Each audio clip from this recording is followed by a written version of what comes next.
Vengo a hablar sobre la alimentación infantil, que es un tema que preocupa mucho a las madres. Y nunca había hablado sobre un auditorio con un porcentaje tan bajo de madres, pero no importa porque aproximadamente el 100% han sido hijos y por tanto van a reconocer el tema. Muchas madres y algunos padres están preocupados porque los niños no comen. Me decía una madre el otro día, no come nada, no come absolutamente nada. Es que le pongo los macarrones y solo come uno. Digo, pero hombre, no me ha dicho nada. Uno no es lo mismo que nada. Si 1 y 0 fueran lo mismo, los informáticos no podían trabajar. Otras madres están preocupadas porque, bueno, y también estamos preocupados a veces los médicos, hasta los logopedas me han dicho a veces que están preocupados por el tema, porque cada vez vemos más niños con 2, con 3 años que no mastican, que lo comen todo absolutamente triturado. Y es curioso porque la misma madre que a los 9 meses dice ¡qué grande es mi niña, qué bien se come su papillita!, a los 2 años dice, parece mentira una niña tan grande comiendo todavía papillitas. Pues ¿en qué quedamos? ¿Es de grandes o no es de grandes la dichosa papillita? Y si no quieres llegar a ese destino, lo mejor es no emprender ese camino. Y por lo tanto, de lo que vengo a hablarles hoy es de una alimentación complementaria libre de papillas, de una alimentación complementaria a demanda en la que el niño pueda comer lo que quiera. Exactamente igual que hacemos los adultos y a la mayoría no nos va tan mal. El problema es que en España se suelen dar unas normas sobre alimentación complementaria que son obsesivas rayando la paranoia. Me enseñaba una madre el típico papel impreso que le habían dado, bueno, fotocopiado, fotocopia de una fotocopia de una fotocopia. A veces encuentras fotocopias de cosas escritas a máquinas, deben ser ya paleolíticas. Le habían dado en el centro de salud, supongo que habrán visto muchos papeles parecidos, a los no sé cuántos meses, a las 9 de la mañana, 120 mililitros de leche con no sé cuántas cucharadas y no sé cuántos cereales sin gluten. A las 13 horas, 50 gramos de patata con 50 gramos de zanahoria con 50 gramos de guisante, no sé qué. A los, no sé, por la tarde, media pera con media manzana. Las peras y las manzanas, curiosamente, siempre van por medias, es decir, no te dicen los gramos, claro, según el tamaño de la manzana puede ser muy distinto. Eso es un fallo del sistema. A partir de no sé cuántos meses, los lunes y los miércoles, 50 gramos de pollo. Conocí a un pobre hombre que su pediatra, no sé si es que el niño ya era un poco mayor, no había dicho 50 gramos de pollo, había dicho 85. Pero claro, tú coges 100 gramos de pollo, intentas apartar 85 y a lo mejor te equivocas. Entonces su mujer le enviaba cada día a la pollería a comprar 85 gramos de pollo. Imagínense la escena. ¿Me pone 85 gramos de pechuga de pollo picada? Bueno, le hago los 100, ¿no? No, 85, que son para el niño. Los martes y los viernes 50 gramos de ternera, a partir de no sé cuántos meses media yema de huevo a días alternos, que a partir de no sé cuántos meses será una yema de huevo entera. La fruta es a las 5 de la tarde, como los toros. Me preguntan las madres que, cuánto tiempo dura la fruta sin perder sus propiedades de la fruta. Si ahora estamos en crisis, nadie tiene propiedades ya. Pero bueno, a ver, si quiere triturar la fruta, que tampoco es que lo recomiende, pero bueno, si alguien quiere que la triture, pero ¿qué más da cuánto tiempo dura? Si con el mini pimer ya está triturada, pues hágalo en el momento y ya está, sigue libre de dudas. Y dice, no, claro, pero es que la fruta es a las 5, pero tengo el mayor que me sale de la guardería y entonces tengo que llevar la fruta en el tupperware para dársela al bebé a las 5. Pero ¿no se le ha ocurrido que puede ser a las 4:30 o a las 5:30? ¿No se le ha ocurrido que si tanta ilusión le hace darle algo a las 5, le puede dar una galleta, que es más fácil de transportar, y la fruta se la puede dar por la mañana o por la noche? Pues no, porque el médico o la enfermera le dijo a las 5, media pera, media manzana, medio plátano y el zumo de media naranja. Si está la abuela mirando, hay que añadir una galleta María.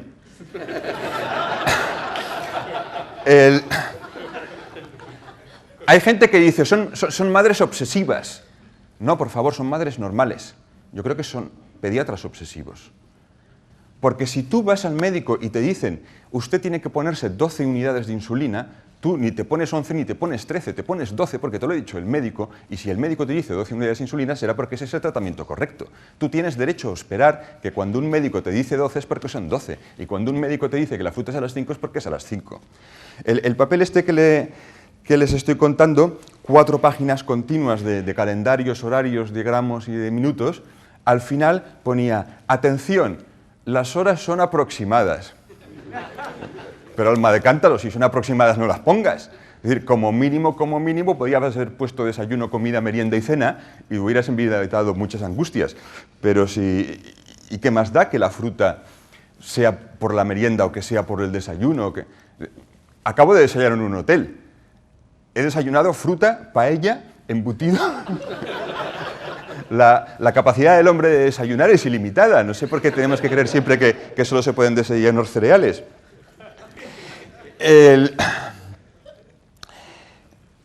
A la madre aquella le dije, mire, si en vez de tener usted un hijo normal, hubiera tenido un marido diabético, Dios no lo quiera, el endocrino no le habría dado unas instrucciones como estas. A un diabético no se le dice si son 50 gramos de pollo, a un diabético no se le dice si la fruta es a las 5 de la tarde. No, incluso con una persona que de verdad necesita una dieta médicamente controlada no se le da este grado de detalle.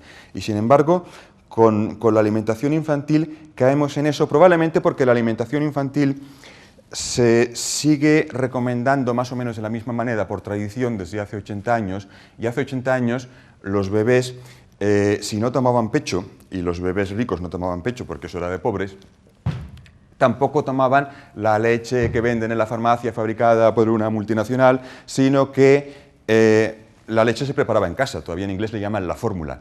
Tantos mililitros de leche hervida en casa, porque tampoco vendía leche pasteurizada, con tantos mililitros de agua, con tantos gramos de azúcar, y ya tienes la fórmula del niño. Sin vitamina C, sin hierro, sin vitamina D, los niños cogían el escorbuto, y entonces había que darles determinados alimentos muy prontos, había que darles el zumito de naranja, si no es que al niño se le sangraba las encías del escorbuto, había que darles la fruta, había que darles el hígado que lleva vitamina D, sobre todo el hígado de bacalao y su famoso aceite.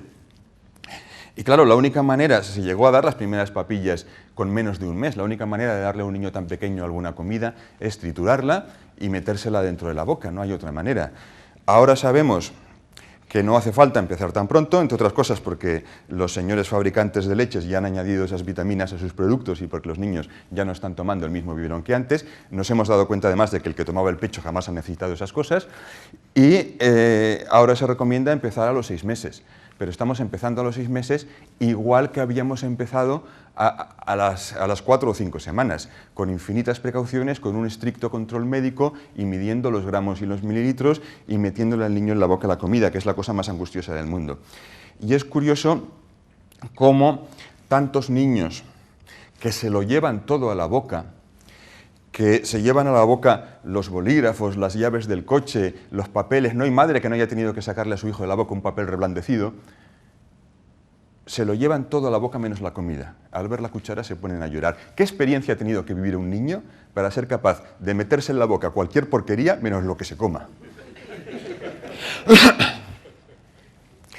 Es preciso comprender cuál es el objetivo de la alimentación infantil. Es decir, ¿por qué a los niños les damos otras cosas además del pecho? Pues porque no le podemos dar pecho toda la vida. ¡Ay, es que a mí me gusta muchísimo darle pecho! Yo le daría pecho toda la vida. Bueno, pero no se puede, porque si tú le das pecho toda la vida, tiene que venir tu madre a darte a ti y tiene que venir tu abuela a darle a tu madre. Y en algún momento se rompe la cadena. Aparte de que darle pecho toda la vida es toda tu vida o toda su vida, porque él quiere comer más.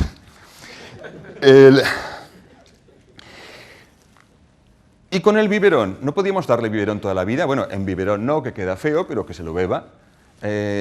Vamos un poco por ese camino, es decir, ya hay la leche de continuación y luego la del crecimiento y luego hay un periodo un poco en que todavía están buscando la industria que meter, pero luego hay la leche para menopáusicas. Y también tenemos la leche sin lactosa, la leche con poca lactosa, la leche medio vegetal. El estante de las leches es como un cáncer en el supermercado que se va extendiendo y fagocitando el resto de los alimentos y los va desplazando, cada vez hay más leches de más tipos.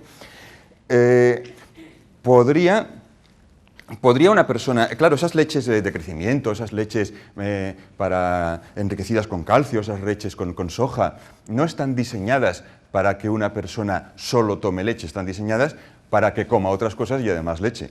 Y puestos a comer otras cosas, también podías no tomar esa leche y no pasaría nada, pero bueno, la idea es esa. ¿Podría diseñarse una leche que no necesites nada más? ¿Una leche para niños de 5 años, de 10 años, para señores de 50 años? Podría, ¿por qué no? Es que a partir de los 5 años, yo qué sé, no tiene suficiente calcio, pues que le echen más calcio. Es que a partir de los 20 años no tiene suficiente fósforo, pues que le echen más fósforo. A ver, que son cosas baratas. No costaría nada que hubiera un comité internacional de expertos en nutrición que dijera qué tiene que comer exactamente cada persona según su edad, según su actividad física, según su estado. Habría una leche para mineros, una leche para deportistas, una leche para camioneros, habría una leche para embarazadas, habría una leche para madres lactantes. Yo iría al supermercado, oiga, ¿tienen la leche para pediatras de 50, 60 años? ¡Ay, se nos han acabado! Si quiere le damos la de ginecólogos. Bueno, hombre, pero los ginecólogos tienen más esfuerzo físico para sacar al niño, no será lo mismo. No, pero se parecen mucho. La semana que viene tenemos la de pediatras, seguro.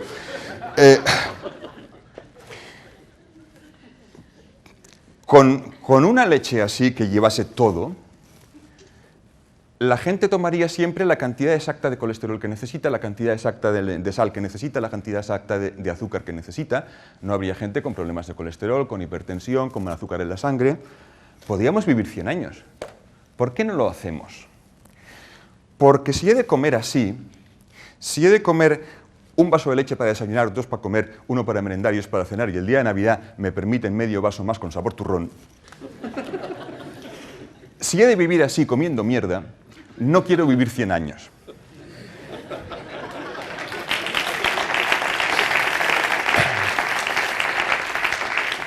Preferimos comer comida normal, preferimos comer paella o conejo con aliolo o tortilla de patatas, aunque eso nos lleve a veces a equivocarnos y eso haga que unos tengan obesidad, otros tengan hipertensión, otros tengan colesterol y otros tengan azúcar. Pero que caramba, lo que vayamos a vivir en esta valle de lágrimas, al menos que lo disfrutemos un poco.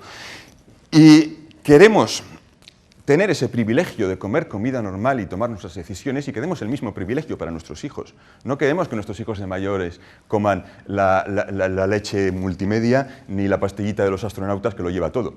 Queremos que puedan comer comida decente. Entonces, el objetivo de la alimentación infantil no es nutricional, no se trata de darle al niño cosas que la leche materna no tiene, porque lo único que habría que añadir en todo caso a partir de ciertas edades sería hierro, pero ya la manera más fácil de dar hierro a un niño no es dándole pollo que lleva hierro. Si el problema fuera el hierro, el pediatra no diría empieza a darle pollo, empieza a darle carne, diría a partir de ahora además del pecho dele unas gotas de hierro cada día, porque el pollo sabe Dios si se lo come, si no se lo come, si hace la bola y luego lo escupe, es mucho más seguro darle las gotas, así sabes lo que metes. Con teta y hierro ya puedes estar toda la vida. Y con el biberón no costaría nada hacer un biberón con más hierro, ahí sí que está facilísimo.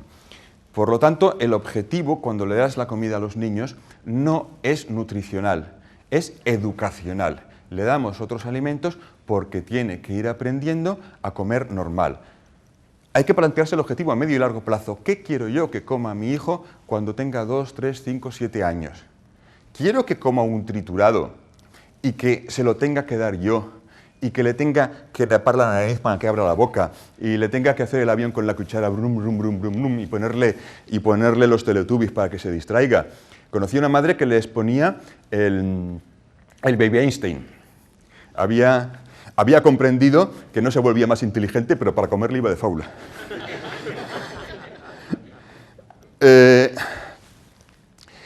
Si no quieres llegar a eso, pues no te metas por ese camino. El niño, para aprender a comer normal, necesita que le demos comida normal. Y lo que podría ser muy sencillo, muy fácil de aprender a los 6, a los 8, a los 9 meses, se convierte en algo muy difícil a los 2, a los 3 años. Que al final aprenden todos, eso es seguro, porque evidentemente... ya llevamos 14 minutos, por favor, no pierdan la atención que viene lo más interesante.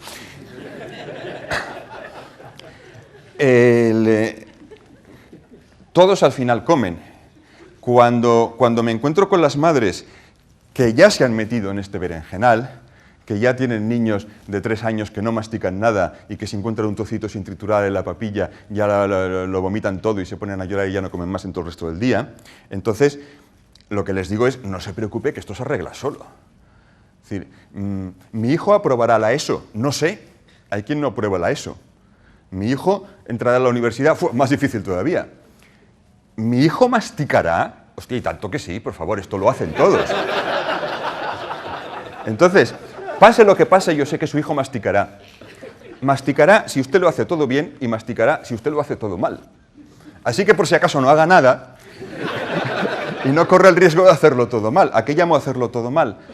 A criticar al niño, a burlarse de él, a castigarlo, a reñirle, a ridiculizarlo, cosas que no solamente hace la madre, que contribuye en toda la familia, que viene la Navidad y siempre hay algún gracioso que dice ¡ay, menos mal que fulanito no come jamón porque así toca más para los demás!